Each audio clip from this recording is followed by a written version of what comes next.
예, 반갑습니다. 금속을 사랑하는 수강생 여러분, 성효경입니다. 이번 시간부터는 그 소성 변형, 플라스틱 디포메이션에 대해서 같이 공부를 해보도록 하겠습니다. 이 부분은 이제 그 어떤 결정 방위, 이런 부분들까지 다 포함해서 뭐 슬립 시스템, 또한 나중에 이런 부분들이 나중에 그 소성 변형에까지 어떻게 영향을 미치는지 볼 수 있기 때문에 굉장히 중요한 파트라고 볼 수 있겠습니다. 그래서 여러분들이 하나하나 잘 따라와 주시면 큰 도움이 될 것이라 생각합니다. 자, 그럼 바로 시작해 보도록 하겠습니다. 자, 먼저 보시면요. Deformation of Single Crystal, 이거 처음 먼저 보시도록 하겠습니다. 그래서 소성 변형에서의 어떤 변형에 대한 부분들 보겠고요. 변형에서 이제 중요한 것은 뭐냐면은 이 싱글 크리스탈이 이게 데포메이션이 일어난다는 거죠. 데포메이션이 언제 일어나냐? 바로 이제 이런 인장 상황에서, 텐사일 스트레스 상황에서 데포메이션이 발생한다라는 것이고요. 이 데포메이션이 발생하는 것을 우리가 바로 뭐라고 이야기하냐면 슬립이라고 이야기를 하고 있습니다. 슬립이라는 거는 여러분들이 잘 알고 있는 것처럼 뭐 슬리퍼, 그 미끄러지는 거죠. 그래서 미끄러짐 는 것이라고 보면 되겠고, 이런 슬립 플레인들은 디슬로케이션 지나가고 나면은 바로 생성되는 그러한 면들이 되겠습니다. 그래서 뭐 이런 식으로 보면은 여기 이 오른쪽 그림에 나와 있는 것처럼요. 맨 처음에는 이렇게 이 슬립이 일어나지 않은 그러한 싱글 크리스탈이 위쪽과 그 다음 아래쪽이 고정이 되어 있죠. 이제 고정이 되어 있는 상태고, 자, 근데 여기에서 이렇게 변형을 주게 되면 이 보시는 것처럼 이런 슬립 플레인들, 그러니까 이런 라인들이 이렇게 생성되게 됩니다. 그래서 이런 라인들이 이제 슬립 플레인이 되겠는데, 이건 지우고요. 그래서 이런 슬립 플레인들이 형성이 되겠고, 이런 것들은 서로 간에 어떤 이제 그 평행한 그런 관계들, 뭐 패럴하다, 평행한 관계를 가진다라는 것을 알 수가 있습니다. 그래서 이 슬립이라고 하는 거는 이 결정학적으로 굉장히 의미가 있거든요. 크리스탈로그래픽 플레인과 관련이 있다. 그래서 결정면, 어떤 면을 따라가느냐. 예를 들자면은 우리가 뭐 FCC다, BCC다라고 이야기를 했을 때, 뭐 예를 들자면은 뭐 이런 식으로 우리가 뭐 FCC 이렇게 그려볼 수가 있겠죠. FCC를 그렸을 때 가장 슬립이 잘 일어나는 면은 바로 요렇게 나타나는 요 면이죠. 요 면은 우리가 111면이라고 이야기를 하고 있죠. 그 다음에 또 뭐 BCC 같은 경우에는 주로 여기에서 BCC니까 요 면이죠. 요 면 우리가 110면이라고 이야기를 합니다. 이런 크리스탈로그래픽 플레인, 그래서 어떤 결정 구조와 관련이 있는 그런 면들에서 슬립이 발생한다라는 것을 우리가 잘 알 수가 있습니다. 이렇게 볼 수가 있겠고요. 그래서 이런 면들 우리가 뭐라고 하냐면 바로 이제 슬립 플레인이라고 이야기를 하죠. 이런 면들을 슬립 플레인이라고 이야기하고, 여기에서는 이 슬립 플레인은 이 면들, 아까 우리가 이야기했던 여기 나오는 이 면들이죠. 이 면들인데 이 면들의 어떤 방향이 있을 겁니다. 예를 들자면은 슬립 디렉션을 표시하자면은 뭐 이런 방향들로 슬립이 발생하는 것을 알 수가 있고, 또는 또 여기서는 슬립 디렉션은 이런 방향들. 그래서 어떤 방향들이 정해져 있거든요. 그걸 우리가 뭐라고 하냐면은 당연히 슬립 디렉션이라고 합니다. 그러니까 이러한 슬립 플레인과 그 다음에 슬립 디렉션을 전부 다 합쳐서 우리가 하는 이야기는 바로 여기 중요한 슬립 시스템이라고 하는 거죠. 슬립 시스템이 제일 중요한 것이 되겠습니다. 그래서 가장 중요한 부분들 우리가 같이 볼 수가 있었습니다. 자, 그래서 이 슬립 시스템은 대개 밀러 인덱스 노테이션으로 나타내거든요. 이게 중요한 거죠. 밀러 인덱스 노테이션을 나타낸다. 그래서 밀러 인덱스 노테이션에서 일단은 방향은 우리가 뭐 디렉션이라고 하면은 방향이 그냥 하나가 있다, 단수다라고 하면은 그냥 요런 형태. 예를 들자면 뭐 이거 숫자를 써보겠습니다. 그냥 이렇게 하는 것보다는 숫자를 써서 예를 들자면 뭐 1, 2, 3 한번 써볼까요? 1, 2, 3 이런 식으로. 근데 이게 여러 개가 있을 수 있잖아요. 그럼 그런 경우에는 이렇게 여러 개가 있다라는 거는 다 포함하는 겁니다. 예를 들자면 원바, 2, 3, 뭐 1바, 2바, 3, 뭐 그 다음에 3, 1, 2, 뭐 이런 거 각종 여러 가지가 존재하겠죠. 이런 것들을 다 포함하는 개념이 바로 여기 나오는 개념들이 되겠습니다. 이렇게 정리를 할 수가 있겠고요. 자, 그래서 이제 보시면은 이 플레인 디렉션 말고 플레인은 이제 우리가 어떻게 나타내냐면 플레인은 한 개일 때는 괄호로 나타내고요. 그 다음에 여러 개일 때는 이렇게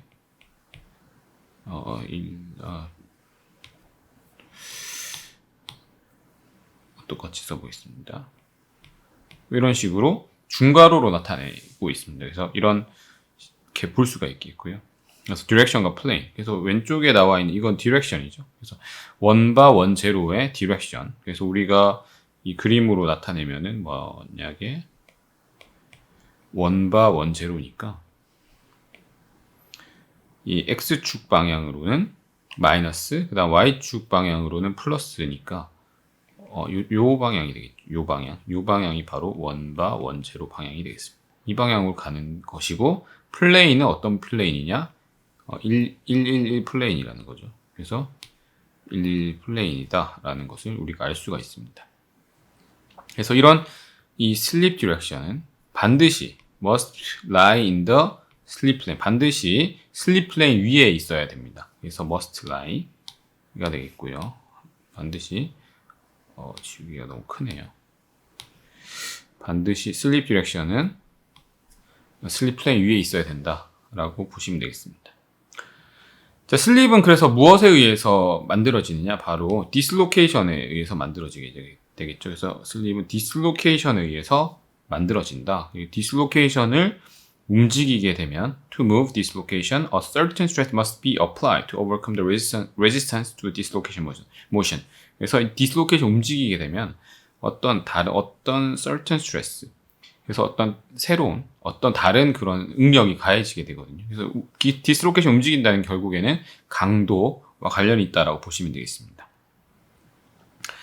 자, 그럼 우리가 여기에서 이 오른쪽에 나와 있는 요 그림, 오른쪽 그림을 같이 보시면은요, 이거는 먼저 이 포스는 이 외력은 위아래로 이렇게 작용하고 있습니다. 이거는 인장 응력이 작용하고 있죠. 위아래로 이렇게 인장 응력이 작용하고 있고요.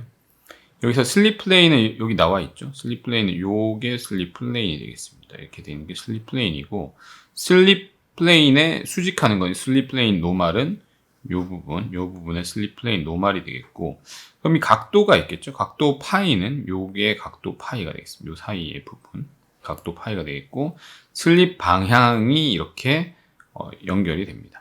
그럼 요 관계에 있어서 우리가 어떤 이 스트레스와 또 여기 슬립 플레인 간에 어떤 각도를 가지고 있느냐를 우리가 판단을 해볼 수가 있겠죠.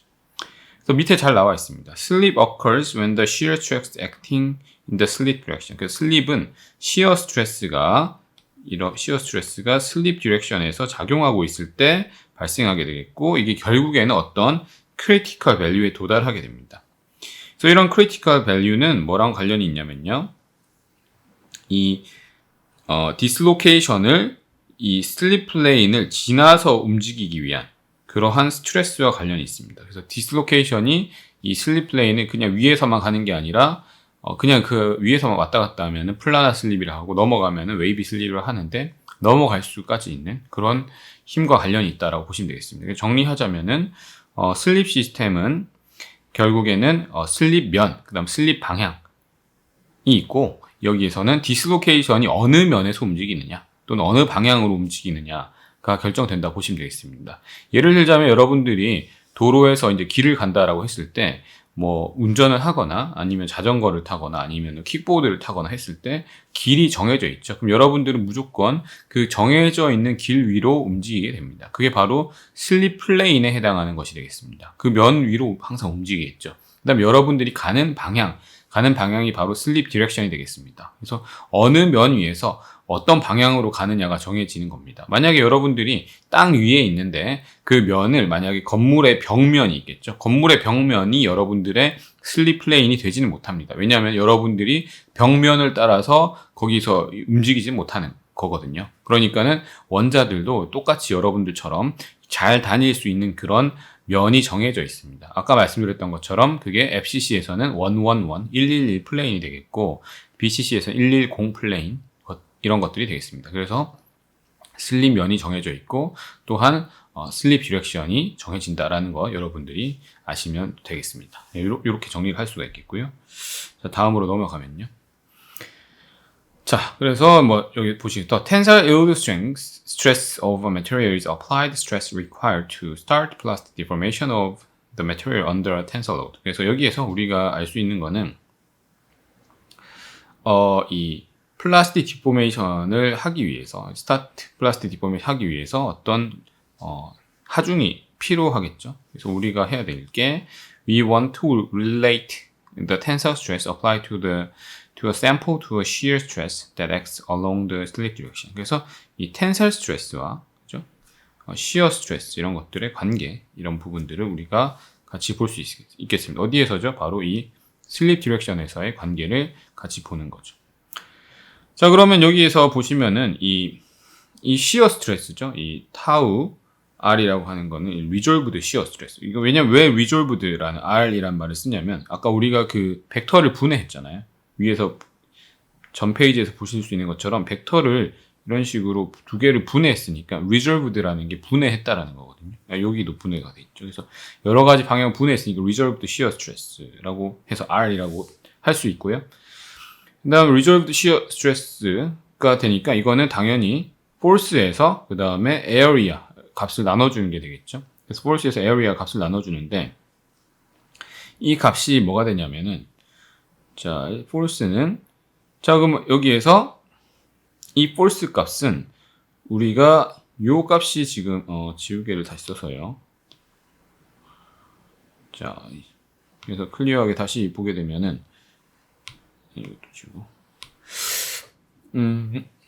F라고 하는 거는 원래 이 방향으로 위쪽 방향으로 존재를 하고 있는데 이 슬립 방향으로 이렇게 이제 가는 부분이 있겠죠. 그래서 요 각도가 지금 이 람다가 되기 때문에 우리가 뒤에서 볼 수 있는 거는 이 F 코사인 람다가 시어 스트레스에 해당하는 부분이 되겠습니다. 그래서 F에 대해서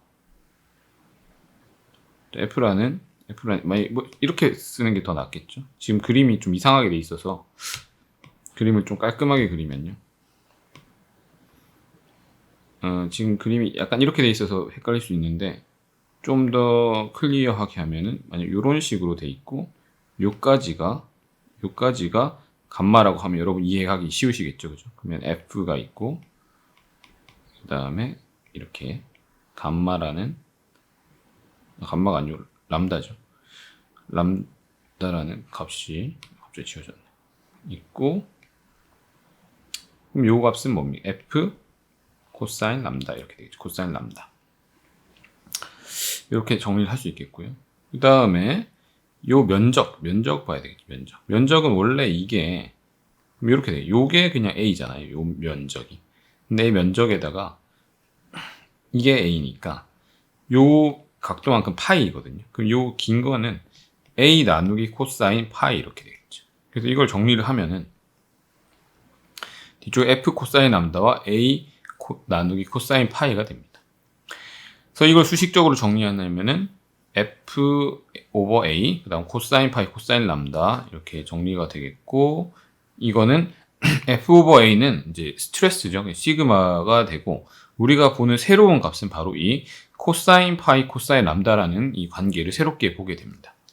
그럼 이 resolved shear stress에서 이거 어떠한 극단적인 값, 그래서 극한의 값으로 가게 되면은 결국에는 그게 이 critical resolved shear stress로 가게 되는데 그걸 우리가 타우 C라고 하고 할 수가 있습니다. 그러면은 가장 높은 값, 가장 큰 값 이런 것들을 볼 수가 있겠죠. 이때 이 critical resolved shear stress로 갔을 때 이때의 관계, 이 shear stress와 그 다음에 각도들, 그 다음 슬립 플레인들과의 관계를 우리가 뭐라고 하냐면은 슈미드 law라고 합니다. 슈미드의 법칙이죠. 슈미드 법칙에서 중요한 거는 이 코사인 파이, 코사인 람다라고 하는 게 바로 우리가 잘 알고 있는 슈미드 팩터라고 하는 값이 되겠습니다. 그래서 슈미드 팩터라고 하는 값을 따라서 뭐 대략적으로 뭐 0. 몇 정도 값이 나올 텐데 슈미드 팩터가 높으면 슬립이 잘 일어나는 것이 되겠고 슈미드 팩터가 낮으면 슬립이 잘 일어나지 않는 뭐 그런 상황들이 되겠죠. 그래서 여기에서 우리가 이 슈미드 팩터에 대해서 잘 이해를 할 수가 있습니다. 그러면 이 값들에 따라서 슬립이 잘 일어나는 면 또는 슬립이 잘 일어나지 않는 면 같은 것들이 결정된다라고 말씀드릴 수가 있겠습니다. 자, 그래서 이 주어진 결정 구조, 이게 given crystal, 주어진 결정 구조에서 자, 굉장히 많은 available sleep system, 엄청나게 많은 슬립 시스템들이 있다라고 볼 수가 있겠고요. 그래서 텐사일 로드, 인장 응력이 증가하게 되면 resolved shear stress가 각각의 경우에 어디에 도달하느냐? 크리티컬 밸류에 도달한다 그랬죠. 아까. 그래서 타우 C, critical resolved shear stress. 그래서 인장 응력이 어떤 맥시멈 값에 도달하게 되면 critical resolved shear stress 값을 나타난다라고 말씀드렸습니다. 그래서 이런 경우에 the crystal begins to plastically deform. 그래서 소성 변형하게 되고요. 소성 변형을 이렇게 plastic deform 하게 되고 by sleep on this system. 이 슬립 시스템에서 소성 변형하게 되고 known as the primary sleep system. 그래서 이거를 우리가 주된 슬립 시스템이라고 이야기를 합니다. primary sleep system.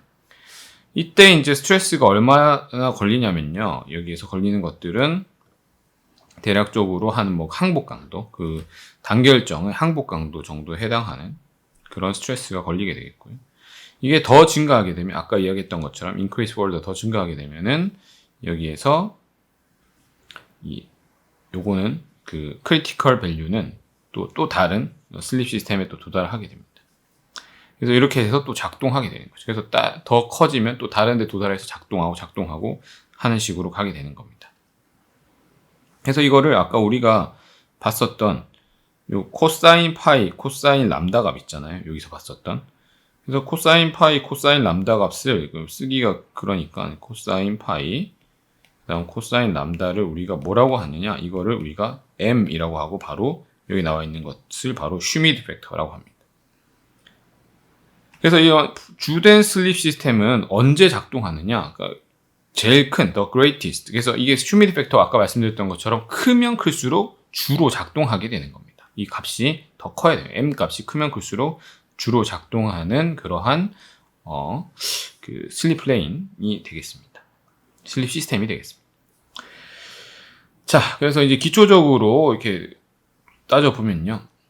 basic considerations. 뭐 실험적으로는 우리가 할 수 있는 게 일축 인장, 유니액셜 텐션이나 또는 컴프레션, 압축 같은 것들 할 수가 있겠죠. 실험적으로 또 우리가 보여줘야 되는 것은 at RT, room temperature, 이거는 상온이죠. 그래서 major source for plastic deformation, 주된 그 소성 변형의 메이저 소스는 뭐냐? 바로 dislocation motion이다라는 거죠. 그 전이의 움직임, through the crystal lattice. 그래서 정말 중요한 게 바로 이 dislocation motion이라는 거 굉장히 중요한 겁니다. 전이의 움직임이 중요하다.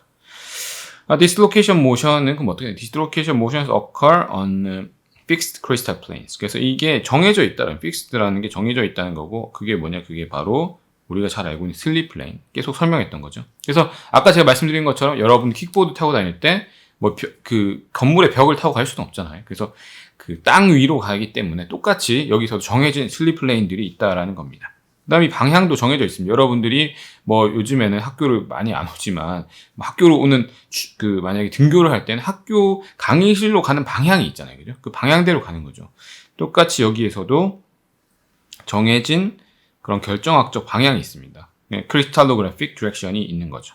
이런 것들이 뭐랑 관련이 있냐면 바로 이제 버거스 벡터랑 관련이 있겠고요. 버거스 벡터는 이제 원자 그 한 칸만큼 그 벡터 크기죠. 디스로케이션 움직이는 방향에 대해서. 그래서 디스로케이션이 움직일 때의 그런 방향을 나타내는 벡터를 우리가 버거스 벡터다라고 이야기를 할 수 있습니다. 그래서 뭐 여기에서 이러한 crystal structure of matter is not altered. 이게 바뀌지 않는다라는 거죠. 뭐에 의해서 바뀌지 않는다는 거죠. 플라스틱 블록. 그래서 이 소성 변형에 의해서 바뀌지 않는 거고요. 그 다음에 이런 그 부피 변화, volume change는 무시할 만하다. 그래서 부피 변화도 별로 없다라고 볼 수 있는 negligible하다. 부피 변화는 없다라고 이렇게 보실 수가 있겠습니다. 이게 일단 기본적으로 고려한 상황들이 되겠습니다. 그 다음 보시면요. 슈미드로 더 자세히 보겠습니다. 그래서 슈미드로를 보면은 자, 여기 나와 있죠. Initial yield stress varies from sample to sample depending on. 그래서 처음에 그 항복 강도는 이 시편마다 다를 수 있는데 among several factors 어떤 몇 가지 이제 인자들에 의해서 the position of the crystal lattice relative to the loading axis. 그래서 이 위치라고 하는 게 로딩 엑시스에 관련이 있다라는 거죠. relative to the loading axis. 그래서 이거 우리가 정해주는 값이 되겠고. 그래서 이게 또 it is the shear stress resolved along the slip direction on the slip plane that initiate plastic deformation. 그래서 여기 중요하고 아까 다 설명했던 거죠. 그래서 shear stress, 그다음 이게 결국엔 분해돼 있고 resolved shear stress에 돼 있고 slip direction이랑 관련이 있고 또 어디에서 발생합니까? slip plane 위에서 일어나니까 요것이 바로 뭘 만든다는 거죠? 플라스틱 디포메이션을 만들어준다라는 것이 되겠습니다. 자, 그럼 이런 식으로 플라스틱 디포메이션 된다라는 거는 바로 항복이 발생한다라는 거죠. 항복. yield가 일어난다. yield will begin on a slip system when a shear stress on this system first reaches a critical value. 그래서 yield 언제 발생합니까? 우리가 어떤 critical value, 아까 우리 슈미드로 이야기했었죠. 지금 이야기하고 있는 게 슈미드로입니다. 그래서 이 critical value에 도달하면 항복이 일어난다라는 것이고, 그게 바로 우리가 critical resolved shear stress라고 합니다. 그래서 이거를 우리가 줄여가지고 뭐라고 하냐면요. CRSS라고 해서 Critical Resolved Shear Stress를 CRSS라고 이야기를 하고 있습니다. Independent, 이게 독립적이다라는 거죠. Of the tensile stress or any other normal stress on the lattice plane. 이거는 그냥 슬립 플레인 따라서 계산하는 값이거든요. 그래서 아까 말씀드렸던 것처럼 슈미드 팩터가 높으면 primary slip, 주로 거기서 슬립이 발생한다는 거죠. 그 예를 들자면 계산을 할 수가 있는데 우리가 나중에 계산하는 게 나오겠지만 아까도 뭐 FCC에서 주로 일어나는 면들이 이러한 111면이 주로 프라이머리 슬립 플레인이라고 했었잖아요. 그럼 슈미드 팩터를 계산하면은 실제로 111면이 높게 나옵니다. 그래서 이런 앞에 나와 110이나 이런 거랑 비교해 봤을 때 더 높은 값이 나타나기 때문에 우리가 이 슈미드 팩터만 보고도 어느 면에서 주로 슬립이 잘 발생할 수 있는지 알 수가 있는 거죠. 이게 이제 여기에서 중요한 내용들이 되겠습니다. 슈미드로에서. 자, resolved shear stress 아까 우리가 봤었죠. shear stress 여기에다가 코사인 파이, 코사인 람다 이거는 우리가 슈미드로 할 때 이야기를 했었고요. 그래서 여기 밑에 피겨 5.5 이거 그림 보시게 되면은 자, 여기에서 일드 포인트, 그러니까 이제 항복 강도가 되는 것이고 아래쪽에 있는 것들은 슈미드 팩터입니다. 코사인 파이, 코사인 람다 이렇게 있으니까 이 슈미드 팩터가 언제일 때가 제일 그 항복 강도가 낮은가? 그래서 일드 포인트가 언제가 가장 낮은가? 여기서 보시면 아시겠지만 이게 제일 낮을 때 지금 0.5일 때가 제일 낮은 값이거든요. 그러면 이 값이 코사인 파이랑 그 다음에 코사인 람다라는 요 값이 뭐가 나와야 되냐면은 이게 0.5가 나와야 되는 거니까 이게 각도로 따지면은 여기 나와 있죠. 여기가 이쪽이 0도고 이쪽이 90도거든요. 그러니까는 이 0.5라고 되어 있는 부분을 우리가 각도로 나타내면은 몇 도가 되냐면 바로 45도가 되는 겁니다. 중간 값이 되니까 각도로 따지면 45도. 45도일 때 가장 일드가 낮다라는 거죠. 그러니까 우리가 여러분들이 그 전단 응력, 우리가 뭐 인장 시험을 했을 때 전단식으로 이런 식으로 이 45도 각도가 나타난다라고 보통 이야기를 많이 하는데 이렇게 된 이유가 이때 일드 스트레스, 그러니까 가장 변형하기 쉬운 게 45도라는 거, 슈미드로에 따르면. 그래서 소프트 오리엔테이션, 그러니까 뭐 쉽게 변형되는 오리엔테이션이다. 이거는 몇 도냐? 이 텐설 엑시스에 대해 45도다라는 걸 알 수 있겠고요. 잘 되지 않는 하드 오리엔테이션은 어디냐? 그러면 90도나 0도와 같은 이런 각도는 잘 되지 않는다. 그래서 우리가 보통 아까 그린 것처럼 뭐 인장시편을 잡아 당기게 되면 이런 식으로 45도 방향으로 변형이 일어나는 것을 우리가 잘 알 수가 있습니다. 이렇게 슈미드로로 이런 부분들 잘 볼 수가 있겠고요. 자, 다음으로 넘어가서요. 다음 슬립 인 싱글 크리스탈. 그래서 이 단결정에서 슬립이 일어날 때 우리 같이 보도록 하겠습니다.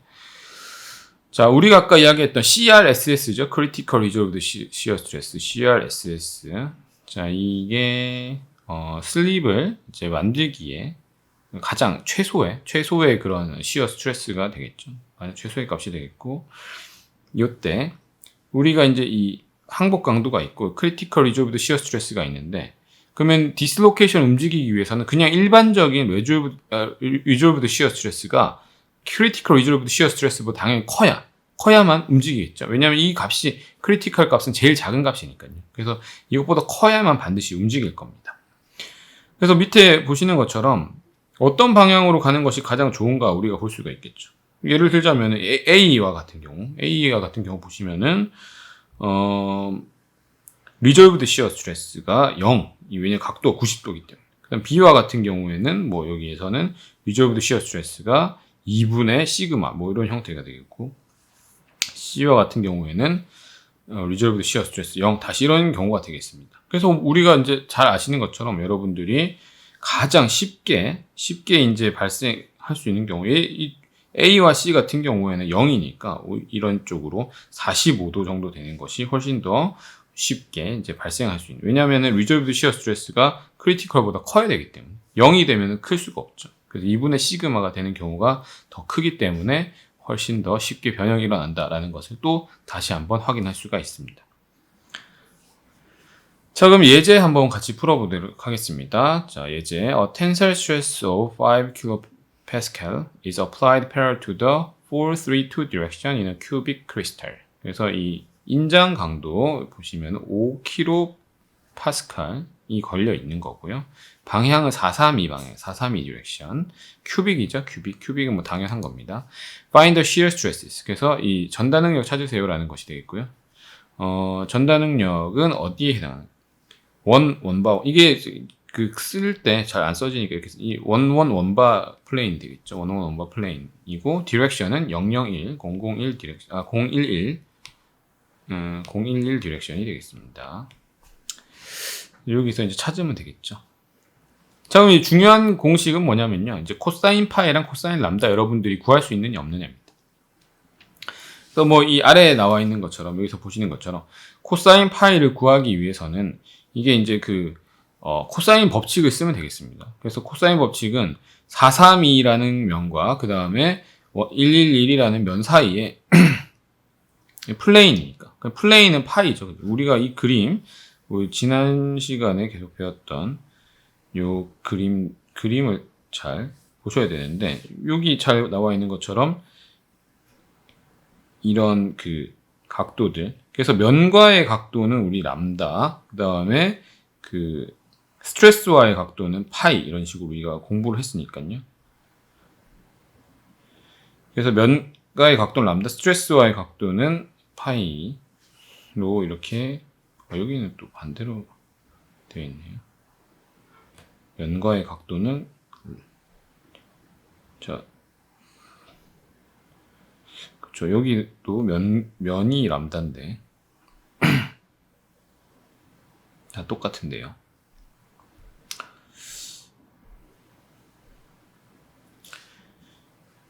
자, 어쨌든 파이랑 제 생각이 바뀐 것 같습니다. 이게 람다고, 이게 파인 것 같습니다. 그래서, 면과의 각도는 람다니까 이 플레인에 대한, 그래서 코사인 람다를 먼저 계산하면은 이 코사인 법칙을 쓰면 되겠죠. 그래서 432 이렇게 하고 원바 이렇게 계산하면은 곱하고 하면 되죠.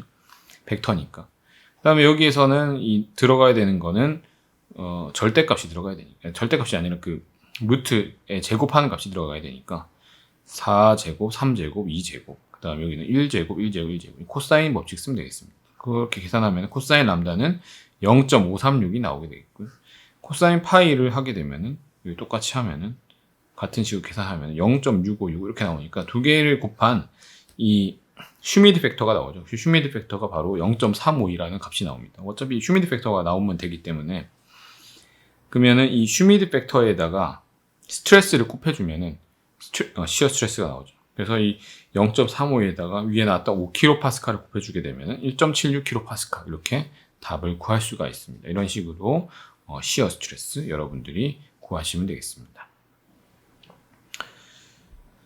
자, 그 다음에 뭐 우리가 또 볼 수 있는 거는 이 주어진 응력. 그래서 applied stress랑도 같이 관련을 볼 수가 있겠는데요. applied stress와 shear stress의 관계를 같이 보시게 되면은 이 오일러 공식을 활용할 수가 있습니다. 오일러 공식이라고 하는 거는 각도가 얼마만큼씩 틀어져 있느냐를 3차원적으로 우리가 본 거거든요. 예를 들자면 비행기가 날아다닌다라고 하면은 뭐 이렇게 비행기가 있을 때 이런 식으로도 돌기도 하고 이런 식으로도 돌기도 하고 이렇게 앞으로 뒤로 이렇게도 돌기도 하겠죠. 그 방향을 우리가 이 오일러 공식의 세 가지 각도로 나타내는 겁니다. 그래서 비행기가 만약에 비행기 한 대를 그려가지고 자 비행기가 이렇게 날아간다 하면은 방향이 세 가지가 있겠죠. 이쪽 방향으로도 움직일 것이고 이쪽으로도 움직일 것이고 그 다음에 위쪽 아래쪽 있고 그 다음에 또 뭐 이렇게 세 가지 방향으로 움직이겠죠. 그래서 이런 식으로 다 움직일 수 있는 것처럼 이런 각도가 정해져 있는 이 면에 대해서도 그래서 그 각도를 우리가 뭐라고 하냐면요. 세 가지 각도거든요. 세 가지 각도가 파이 1, 그 다음에 파이 2 이렇게 세 가지 각도로 나타냅니다. 이게 오일러 공식이 되겠고요. 여기서 이제 뭐 이 로테이션 트랜스포메이션 이거 오일러 로테이션 트랜스포메이션을 활용할 수 있거든요. 그래서 이걸 활용해서 하면은 뭐 간단하게 계산할 수 있습니다. 그래서 요거는 이제 3차원적으로 계산할 때는 이 각도를 3개를 다 쓴다라는 거 그렇게 그 정도로 알아두시면 되겠습니다.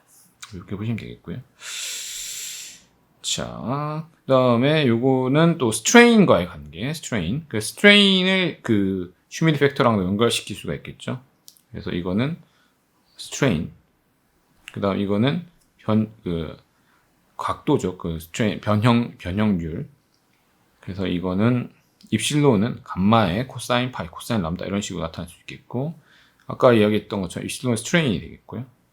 그 다음에 감마는 그 얼마만큼 변형되었는지 그 부분이 되겠습니다. 또 이것도 뭐 비슷하게 이렇게 우리가 보통 이렇게 많이 쓰거든요. 그 UVW랑 HKL이라고. 그래서 우리가 이 방향에 해당하는 거는 우리가 UVW 이렇게 쓰고요. 면에 해당하는 HKL 이렇게 쓰거든요. 그래서 이런 식으로 같이 나타내서 이걸 우리가 이런 그 텐서와 비슷하게 나타낼 수가 있습니다.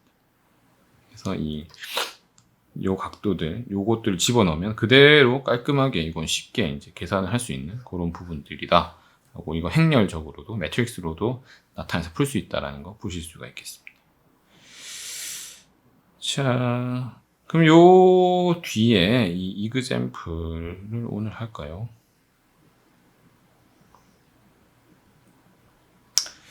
자, 뭐 요 뒤에 이그젬플은 뭐 다음 시간 하기로 하고요. 그래서 오늘은 여기까지 이제 정리를 해서 오늘 정리한 내용들을 말씀드리면 디스로케이션 움직이는 길은 움직임 면이 슬립 플레인, 그 다음에 움직이는 방향이 슬립 디렉션이 되겠고, 이런 것들은 우리가 어디에서 슬립이 많이 일어나는지는 결정 구조에 따라 달라지고, 결정학적으로 알 수 있는 방법은 휴미드로를 활용하는 방법이다. 휴미드로를 활용하게 되면 어떤 면에서 잘 슬립이 일어나는지를 알 수 있고, 그걸 우리가 CRSS, Critical Resolved Shear Stress라고 이야기하는 것이 되겠고요. 그래서 일드 스트레스가 45도 방향에서 가장 작기 때문에 보통 45도 방향으로 전단으로 파괴가 발생하는 그런 것들을 인장시험에서도 볼 수 있다. 라는 것까지 정리할 수 있겠습니다. 그래서 또 뭐 또 자세한 부분들은 또 다음 시간에 같이 공부하도록 하겠습니다. 예, 감사합니다.